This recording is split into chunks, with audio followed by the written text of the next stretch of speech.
after finishing the first 3 chapters of modern physics हमने the nucleus कर लिया है, बोर मॉडल भी कर लिया है, उसका डिस्कशन भी हो चुका है, और फोटो इलेक्ट्रिक इफेक्ट और एक्सरेस, यह दोनों टॉपिक्स का डिस्कशन बाकी है.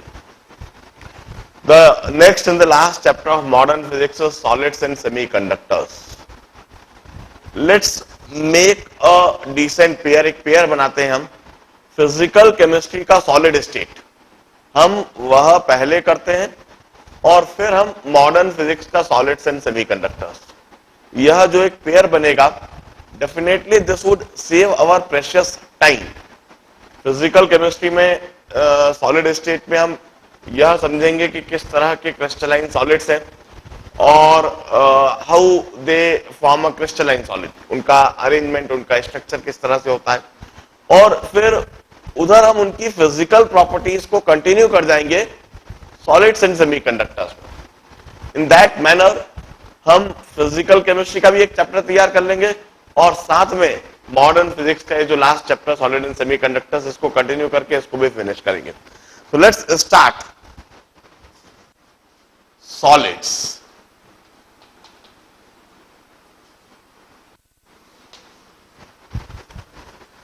देखिए, any matter, any state of matter consists of atoms,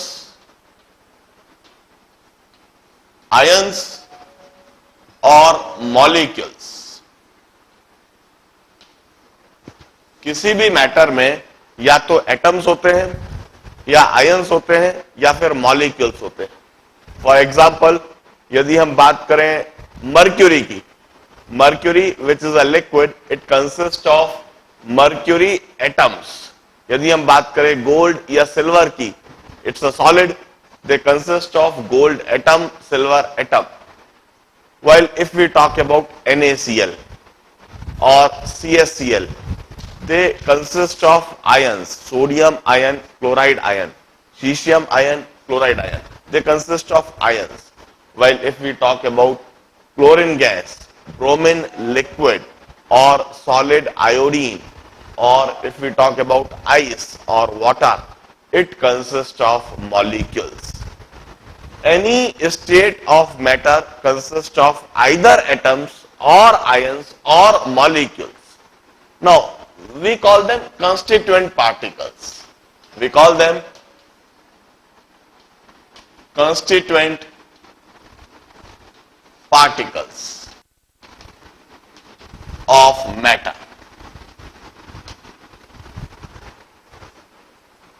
This constituent particles of any matter, they have some attractive force among them. Between them there is some attractive force. किसी तरह का attractive force होता है. किसी जगह पर attractive force ज्यादा होता है, किसी जगह पर attractive force कम होता है. The amount of the attractive force कितना होगा, ज्यादा होगा या कम होगा, it depends on various factors like electronic configuration, their size, their position in periodic table. There are various factors which governs attractive force between such constituent particles.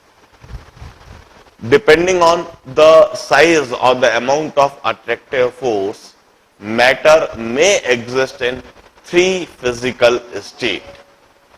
We used to say if attractive force is 0 or negligible, यदि constituent particles के बीच में कोई खास attractive force हो ही नहीं, attractive force 0 हो, negligible हो, in that case the particles would execute random motion. यह particles random motion करते होंगे.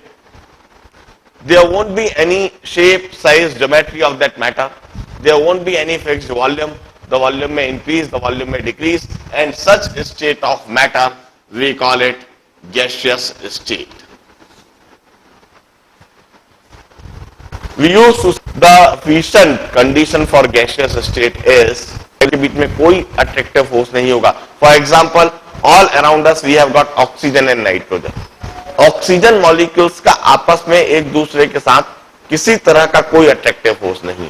नाइट्रोजन मॉलिक्यूल्स का आपस में एक दूसरे के साथ किसी तरह का कोई अट्रैक्टिव फोर्स नहीं है, और इनफैक्ट ऑक्सीजन और नाइट्रोजन का भी एक दूसरे के साथ कोई अट्रैक्टिव फोर्स नहीं है। यह पूरी तरह से रैंडम मोशन करती हैं। ऑक्सीजन मॉलिक्यूल अपना इंडिपेंडेंट बिहेवियर दिखाते हैं, नाइट्रोजन मॉलिक्यूल्स अपना इंडिपेंडेंट बिहेवियर दिखाते हैं, and they forms gaseous state. कुछ भी वॉल्यूम हो सकता है, वॉल्यूम आप चाहो तो बढ़ा भी सकते हो, वॉल्यूम आप चाहो तो घटा भी सकते हो। आप दबाओगे, मॉलिक्यूल्स एक दूसरे के करीब आ जाएंगे, वॉल्यूम कम हो जाएगा। आप यदि फैला दोगे, आप प्रेशर कम कर दोगे, उसको ज्यादा वॉल्यूम दे दोगे, तो पूरा का पूरा वॉल्यूम ऑक्यूपाई कर देगा। Such state of matter we call it gaseous state. Why? If we have got substantial attractive force between the particles, the attractive force is sufficient enough to keep the molecules together, but it's not that large to prevent any relative motion.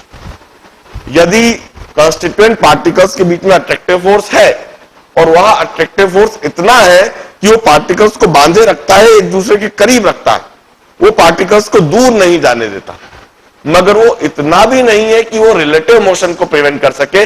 Particles एक दूसरे के respect में movement कर सकते हैं। कुछ इस तरह की सिचुएशन कि यह मॉलिक्यूल्स एक दूसरे से दूर तो नहीं जा सकते, अट्रैक्टिव फोर्स इतना है कि यह मॉलिक्यूल्स एक दूसरे के दूर नहीं जा पाएंगे, मगर एक दूसरे के रेस्पेक्ट में रिलेटिव मोशन कर सकेंगे। सच state of matter we call it liquid state. We used to say in this situation the matter will have fixed volume. Volume न तो बढ़ सकता है और न ही वॉल्यूम घट सकता है, क्योंकि पार्टिकल्स एक दूसरे से दूर नहीं जा सकते, न ही करीब आ सकते, तो वॉल्यूम में कोई परिवर्तन नहीं आ सकता, मगर वह रिलेटिव मोशन हो सकता है। अट्रैक्टिव फोर्स इतना अधिक नहीं है कि बिल्कुल जकड़ के रख दे, रिलेटिव मोशन हो सकता है। इसका मतलब it may take any shape, any size, any geometry. We call it liquid state. We know the nature and the behaviour of liquid state. पानी में, लिक्विड ब्रोमीन में द सेम सिचुएशन, और in mercury we have got the same situation. इनमें particles के बीच में attractive force होता है। अब the third situation, the situation of our interest, that is if attractive force between the particles, between the constituent particles is very large. It's large enough to keep the particles together. Not only it keeps the particle together, but it doesn't allow any type of relative motion. Particles के बीच में काफी अधिक attractive force है, एक दूसरे को बिल्कुल टाइटली होल्ड कर रखा है, न तो एक दूसरे को दूर जाने देते हैं और न ही आपस में किसी तरह का कोई रिलेटिव मोशन हो पाता है। इतना अधिक अट्रैक्टिव फोर्स है। The state of matter we call it solid state.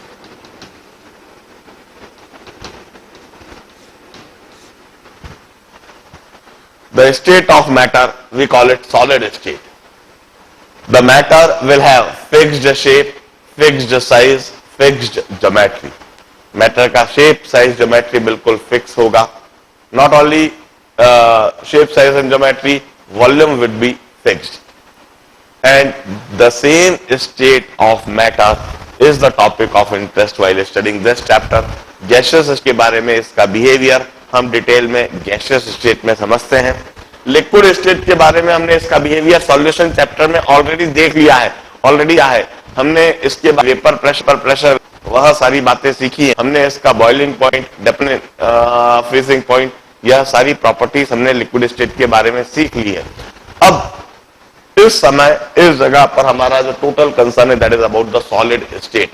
How solids are formed, how the particles are arranged, what are the different types of arrangement, how one solid is different from another, and how do their properties vary with the variation in arrangement of particles.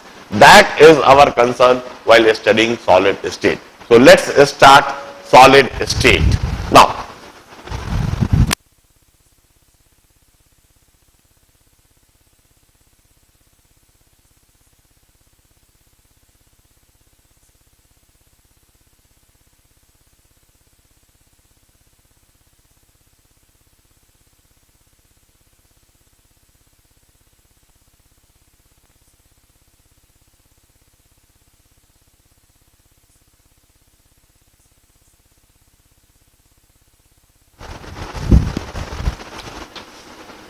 we have got three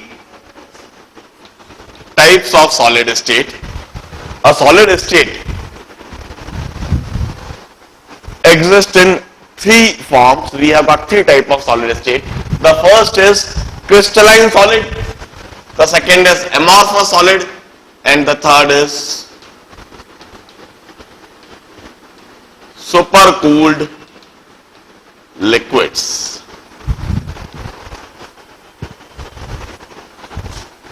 We have got few solids in which we'll find a fixed, definite, well-defined and organized arrangement of particles.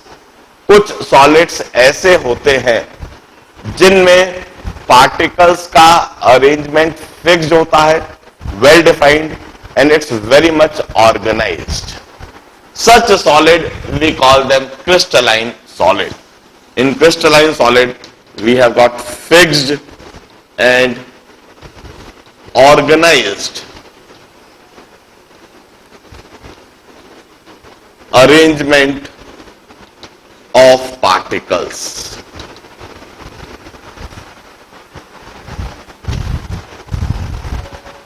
There is a discipline, एक discipline होता है and particles are arranged according to that fixed discipline. ऐसा नहीं है कि कोई भी particle चाहे जहां कहीं पर भी खड़ा हो जाएगा, हर एक की एक जगह निर्धारित होती है और हर पार्टिकल अपनी निर्धारित जगह पर ही खड़ा होता है. Such particle we call them crystalline solid, owing to which they have got definite shape, size and geometry. इस वजह से इन पार्टिकल्स का शेप, साइज और ज्योमेट्री बिल्कुल फिक्स होता है. Definite shape, size and geometry. For example, have you ever seen a sugar crystal? एक शक्कर के दाने को कभी ध्यान से देखा है? कभी ध्यान से शक्कर के दाने को देखिए. दाना चाहे बड़ा होगा चाहे छोटा होगा, वह crystal it may be large, it may be small, but you would find a definite shape. उसका एक लगभग क्यूबिकल शेप जैसा आप देखेंगे.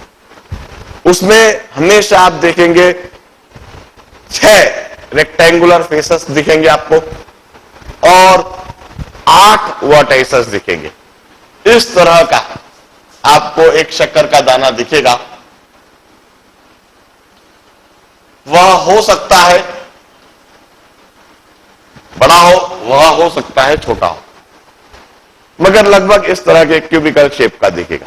Now first what do you think? शक्कर बन की इंडस्ट्री स्पॉन्टेनियस फिनोमेना. यह एक स्पॉन्टेनियस फिनोमेना है. Sugar crystal consist of sucrose molecules and these molecules have got fixed and well defined pattern of arrangement. एक सुक्रोज मॉलिक्यूल दूसरे sucrose molecules के respect में एक फिक्स तरीके से अरेंज हो जाता है. एक के बाद एक सुक्रोज मॉलिक्यूल्स एक अरेंज कुछ इस तरह से बना लेते हैं कि वो क्रिस्टल चाहे छोटा बने चाहे बड़ा बने, it generally takes a definite shape. For example, a diamond crystal, एक हीरे को, डायमंड को कभी आप ध्यान से देखिए, you will find sharp edges, sharp vertices, generally triangular faces. It's because diamond consists of carbon atoms and these carbon atoms are arranged in a definite pattern and that makes a diamond. Diamond इसी तरह से बनता है जब carbon atom का arrangement एक particular तरीके से, एक पेक्यूलियर तरीके से बन जाता है. एक एक कार्बन जब आसपास के 4 कार्बन से सिंगल बॉन्ड से जुड़ा हुआ होता है और सारे कार्बन एक दूसरे से जुड़े हुए होते हैं, सारे कार्बन की बॉन्डिंग वैलेंसी पूरी तरह से कंप्लीट होती है, तो वह एक डायमंड क्रिस्टल बनता है. तो we used to say they have got fixed and organised arrangement of particles. The example of such crystalline solids are, as I told you, diamond, ice, NaCl, graphite, CaCl,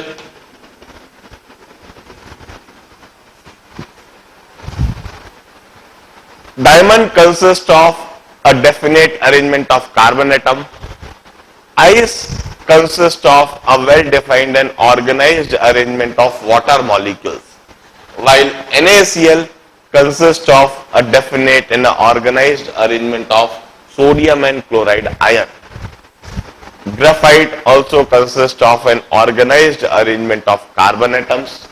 CaCl, ZnS, there are a lot of ionic compounds which are crystalline solids. इन्हीं सबके बारे में हमें detail में पढ़ना है. Now, the next thing is how to identify that a solid is a crystalline solid. We got a very easy method. Heat them. आप गर्म कीजिए, जो भी सॉलिड है उसको आप गर्म कीजिए. When you heat them, solid melt, and the temperature at which solid melt, we call it melting point. जब हम किसी भी सॉलिड को गर्म करते हैं तो या तो मेल्ट होता है या सब्लिमेट होता है, और जिस टेम्परेचर पर वह मेल्ट होने लगे उसको आप मेल्टिंग पॉइंट कहते हो, और जिस टेम्परेचर पर वह सब्लिमेट होने लगे, गैस में कन्वर्ट होने लगे, उसको आप सब्लिमेटिंग पॉइंट कहते हो. Now, crystalline solids have got sharp melting point. Crystalline solids का मेल्टिंग पॉइंट शार्प होता है. Means at fix temperature they melt. During melting phenomena temperature neither increases nor the temperature decreases. For example, you are aware of ice.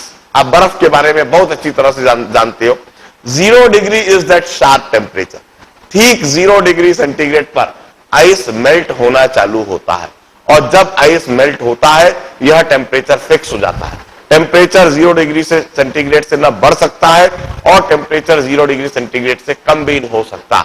जब तक पूरा का पूरा ice melt नहीं हो जाए, वाटर में कन्वर्ट नहीं हो जाए, temperature remains constant, that is at 0 degree centigrade. और जब आइस पूरी तरह से पानी में मेल्टिंग लिक्विड स्टेट ज्यादा नहीं, at 1 atmosphere pressure, that is called the melting point. So this is the best and the easiest method to identify any crystalline solid. कि आप गर्म कीजिए, गर्म करने के दौरान जब वह मेल्ट होने लगे तब टेम्परेचर ऑब्जर्व कीजिए. यदि वह टेम्परेचर बिल्कुल फिक्स रहता है, पूरे मेल्टिंग फिनोमेना के दौरान टेम्परेचर में कोई परिवर्तन नहीं आता है, तो वह एक क्रिस्टलाइन सॉलिड है. Crystalline solids are anisotrophic in nature. We used to say, third point में इधर लिखता हूं, they have got sharp melting point and they are anisotropic solids.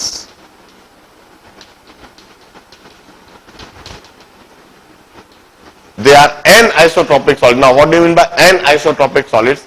We used to say a solid would be called isotropic solid if it have got identical physical properties in all the direction.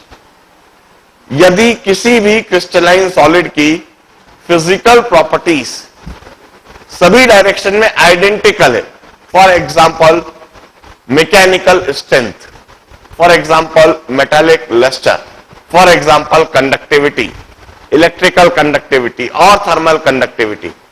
यदि crystalline solid की किसी भी direction में यह सारी properties एक जैसी और आइडेंटिकल दिखती है, we call it a isotropic solid.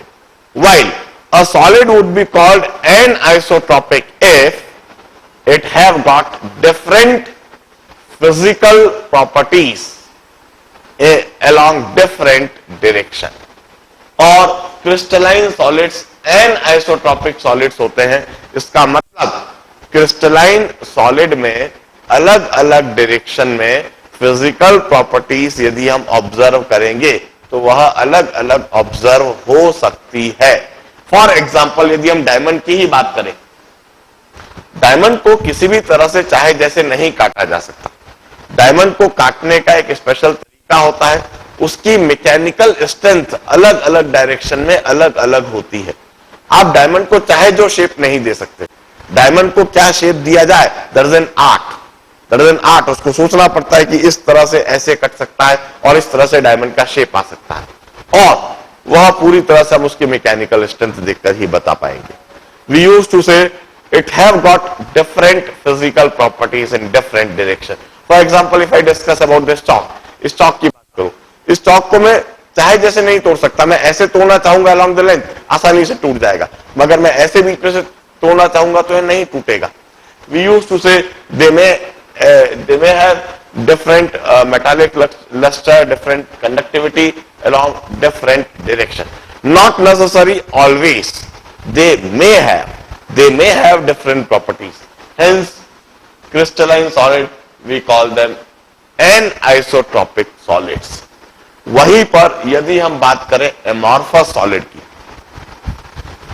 amorphous solid में पार्टिकल्स के अरेंजमेंट का कोई फिक्स्ड पैटर्न, कोई फिक्स्ड अरेंजमेंट, कोई ऑर्गेनाइज्ड अरेंजमेंट नहीं होता है। जिसकी जहां मर्जी आए वहां खड़ा हो जाता है, जिसकी जहां मर्जी आए वहां बैठ जाता है।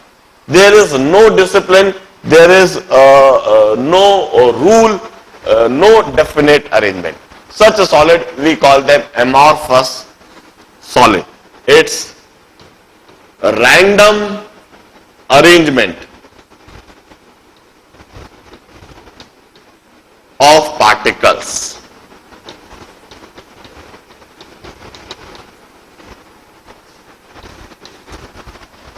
It's random arrangement of particles, and due to that random arrangement, the particles का random arrangement है, तो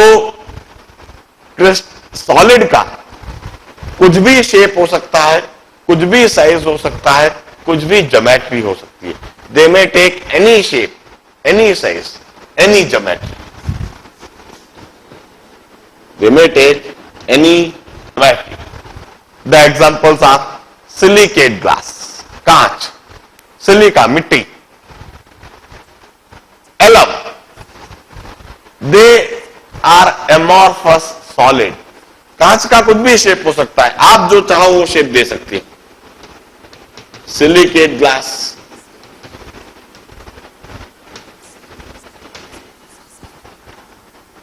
और एलम फिट करी, और चारकोल, कोयला। Such solids we call them amorphous solid. Silicate glass में सिलिका मॉलिक्यूल्स होते हैं, एलम में आयंस होते हैं, while charcoal consist of carbon atoms. जब कार्बन एटम्स का रैंडम अरेंजमेंट हो जाता है, वहां कोई डिसिप्लिन नहीं होता है, वी कॉल इट चारकोल, कोयला होता है वो। कोई कीमत नहीं होती, जहां कोई डिसिप्लिन नहीं है वहां कोई कीमत नहीं है, कीमत वही है जहां डिसिप्लिन है।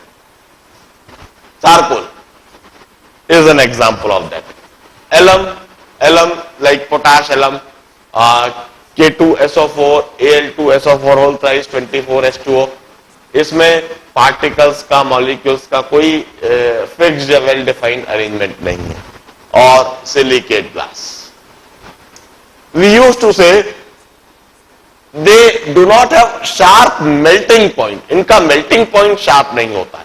When you heat them at a certain temperature, they start melting, and during melting phenomena, temperature increases.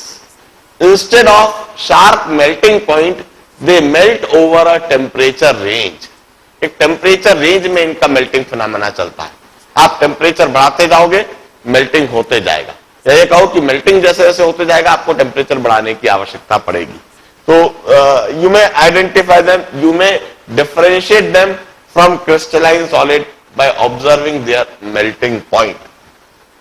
And interestingly, such solids are isotropic in nature. यह जो solids होते हैं, isotropic solids होते हैं, मैं इधर लिख देता हूं, they melt over temperature range. Also, they are isotropic solids. Isotropic solids means they generally have identical physical properties in all the direction. किसी भी डायरेक्शन से यदि हम इन्हें ऑब्जर्व करेंगे तो इनके फिजिकल प्रॉपर्टीज बिल्कुल एक समान दिखाई देंगी. इसका मतलब mechanical strength, metallic lustre, electrical conductivity, thermal conductivity, all such properties would be observed to be identical in any direction for such amorphous solid. Why? The third category of solids are supercooled liquid. For example, this, ये जो chair है इसका handle, it's made up of some synthetic material, किसी PVC या plastic का बना हुआ है. Such a type of substance, they appear in solid state. ये solid state में इनका appearance दिखाई दे रहा है, इनका शेप, साइज, ज्योमेट्री एक फिक्स दिख रहा है, इनका वॉल्यूम भी बिल्कुल फिक्स दिख रहा है. बट इंटरेस्टिंगली इनकी कोई प्रॉपर्टी सॉलिड के माफिक नहीं होती है. इनमें किसी तरह का कोई मेल्टिंग फिनोमेना नहीं होता है. किसी भी सॉलिड के लिए जरूरी है कि उसका मेल्टिंग फिनोमेना हो. वी यूज्ड टू से इनका कोई मेल्टिंग फिनोमेना नहीं है. आप जब इन्हें गर्म करोगे तो धीरे धीरे ढीले पड़ेंगे और फिर लिक्विड में आपको, लिक्विड स्टेट में आपको दिखने लगेंगे. In fact, we say that यह सॉलिड है ही नहीं. These are not solids. They are termed as super cooled liquids. यह लिक्विड्स है जिनको कुछ ज्यादा ठंडा कर दिया गया है और ज्यादा ठंडा कर देने से इनका अपीयरेंस सॉलिड के माफिक दिखने लगा है. Such substance we call them super cooled liquid. For example, rubber, plastic, PVC और एनी पॉलीमर. किसी भी तरह के पॉलीमर की बात करें. Now while studying this chapter हमें कोई मतलब नहीं है सुपर कूल्ड लिक्विड से और हमें कोई मतलब नहीं है एमॉर्फस सॉलिड से. ना तो इस चैप्टर को पढ़ते समय हम सुपर कूल्ड लिक्विड पर कोई ध्यान देंगे और ना ही इस चैप्टर को पढ़ते समय हमें एमॉर्फस सॉलिड से कोई मतलब है. इस चैप्टर को पढ़ते समय हमें डिटेल में पढ़ना है सिर्फ और सिर्फ क्रिस्टलाइन सॉलिड्स के बारे में. हमें क्रिस्टलाइन सॉलिड, अलग अलग तरह के क्रिस्टलाइन सॉलिड, उनमें अलग अलग तरह के पार्टिकल्स का अरेंजमेंट, अलग अलग तरह का अरेंजमेंट और उस अलग अलग अरेंजमेंट की वजह से अलग अलग तरह के शेप, साइज, ज्योमेट्री और अलग तरह से जो उनकी फिजिकल प्रॉपर्टीज डेवलप होती है, हमें इस बारे में डिटेल में पढ़ना है. सो लेट्स स्टार्ट और let's compress ourselves only to crystalline solid. इसके बाद हम पूरी तरह से अपना ध्यान क्रिस्टलाइन सॉलिड